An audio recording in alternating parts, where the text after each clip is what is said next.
The first attempt by Christians to regain the Holy Land began in the year 1095, at a time when Western Europe was just emerging from the Dark Ages, and a religious fervor was sweeping the land, as magnificent new cathedrals and monasteries sprouted up everywhere.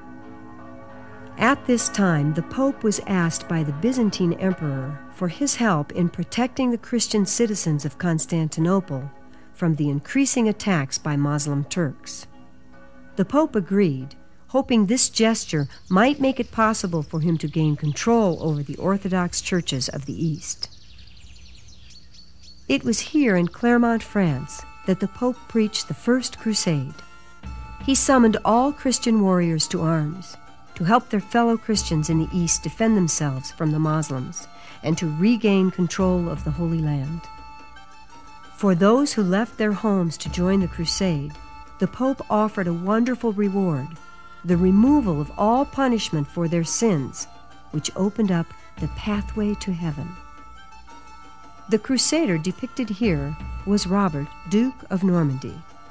He was the son of William the Conqueror, the Norman lord who became king after he conquered England in the year 1066. Robert was one of the most famous men to join the First Crusade, but he was just one among many thousands of people from Western Europe who made the long and at that time extremely difficult journey to fight in the Holy Land. By 1099, the First Crusade had achieved its goals. The Crusaders had taken the great fortress city of Antioch and had then gone on to capture Jerusalem, viciously slaughtering its citizens in the process. By 10 years after the First Crusade, 4 new states had been founded in the Near East. These were the Crusader principalities of Edessa, Antioch, Jerusalem, and Tripoli, each of which was ruled by a French knight who had led the crusade. So for a time, a large area existed along the eastern Mediterranean where feudal lords built French-style castles and imposed the strange customs of their homeland upon the local people. But these principalities didn't last for long, for in 1144, the state of Edessa was recaptured by the Muslims, provoking a second crusade. Over the next 126 years, men displaying the symbol of the cross on their shields engaged in 6 more crusades. Most were unsuccessful, and in the end, the Muslims recaptured all their lost land, and the Christian settlements were wiped out. Strangely enough, the Fourth Crusade resulted in the deaths of large numbers of Orthodox Christians at the hands of the Catholic Crusaders. This occurred because the ruler of Venice, which at that time was a very powerful, independent trading kingdom, had worked out a deal to provide the Crusaders with extra boats and soldiers so they could capture Constantinople, the wealthiest city in the world.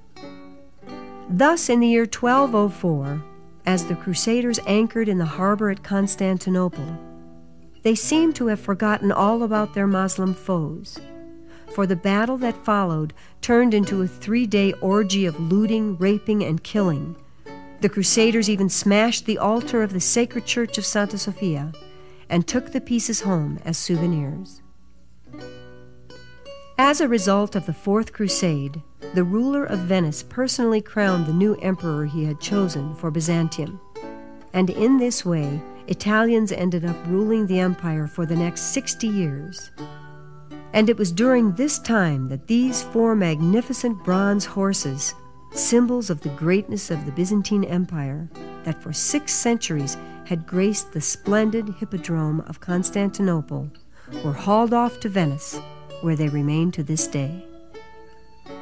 In the century and a half that followed the last crusade, the Byzantine Empire continued to crumble until it was so weakened it finally fell to the Turks in 1453, and the new rulers changed the religion of the world's first Christian state to Islam. During the era of the Crusades, roughly 6,000 people a year, both crusaders and pilgrims, made the journey to the East. As they returned home to Europe, They brought back tales of the fantastic new things they had seen. But they also came back with products that were unknown in the West, such as sugar, rice, cotton, and carpets. And because in the towns of Europe demand for these new products was great, a brisk trade soon developed between East and West. And with this growth in commerce came increased prosperity, accompanied by an exchange of new ideas that helped fuel the cultural rebirth of the West, called the Renaissance.